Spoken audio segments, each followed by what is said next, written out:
नमस्कार विद्यार्थी मित्रांनो, स्वागत आहे आपलं यूट्यूब चॅनल ज्याचं नाव आहे मोहित मोटिवेटेड एक्झाम चॅनल। आज आपण बघणार आहोत शिक्षणाची वैशिष्ट्ये, वर्तन अभ्यासाची पद्धती आणि मानसशास्त्राची अशास्त्रीय पद्धती याबद्दल आपण आज माहिती बघणार आहोत। तर आता सुरुवात करूया व्हिडिओला।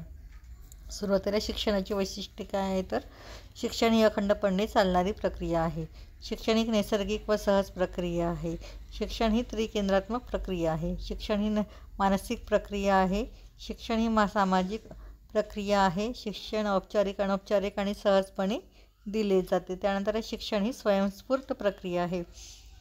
मानसशास्त्राने शिक्षणाला क्रीडन पद्धती बहाल केली आहे। त्यानंतर आहे वर्तन अभ्यासाच्या पद्धती कोणत्या ते आपण बघूया।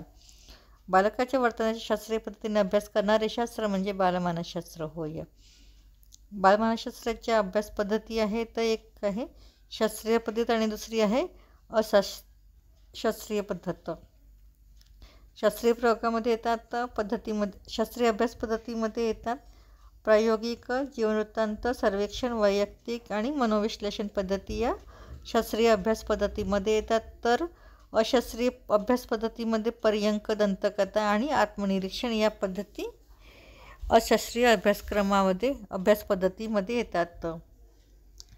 तर मानसशास्त्राच्या अशास्त्रीय पद्धती आपण बद्दल माहिती घेऊया। सुरुवातीला आहे पर्यक पद्धत।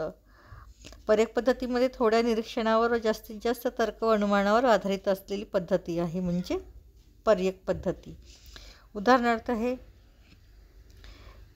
पंजाबी लोक कमी बुद्धिमान असतात, महाराष्ट्रीयन लोक हेकट स्वभावाचे असतात, उत्तर प्रदेशचे लोक आळशी असतात, गुजराती लोक कमी बुद्धिमान असतात। आजीबाई म्हणाले आत्ताच्या मुलीपेक्षा पूर्वीचे मुली खूप चांगले होते। रावसाहेब म्हणाले आत्ताच्या शिक्षकापेक्षा पूर्वीचे शिक्षक खूप चांगले होते।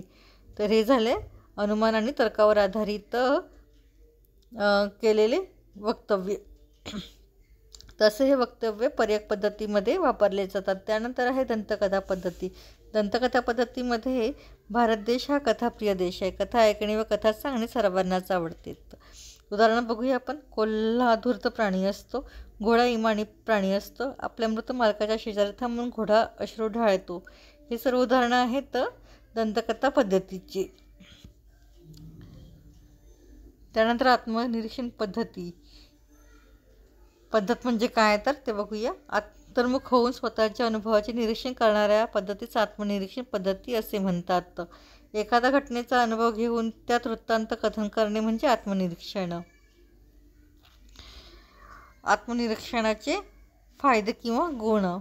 या पद्धतीत प्रयोग करणारा प्रयोजक व ज्याचा प्रयोग करायचा आहे तो प्रयोज्य या दोन्ही व्यक्ती एकाच असतात। मन ही प्रयोगशाळा सतत आपल्याबरोबर असते। इतर कोणत्याही साहित्याची आवश्यकता नसते। स्वतःच्या मानसिक क्रियांचे निरीक्षण करायचे असते म्हणून ही पद्धत केव्हा आणि कोठेही वापरता येते। आत्मनिरीक्षण पद्धती बिनखर्चाची आहे। या पुढील भागात आपण या पुढील प्रश्न आत्मनिरीक्षण पद्धतीचे दोष काय ते बघणार आहोत। व्हिडिओ आवडल्यास व्हिडिओला लाईक करा, शेअर करा, कमेंट्स करा आणि चॅनलवर जर नवीन असाल तर चॅनलला सबस्क्राईब करायला विसरू नका।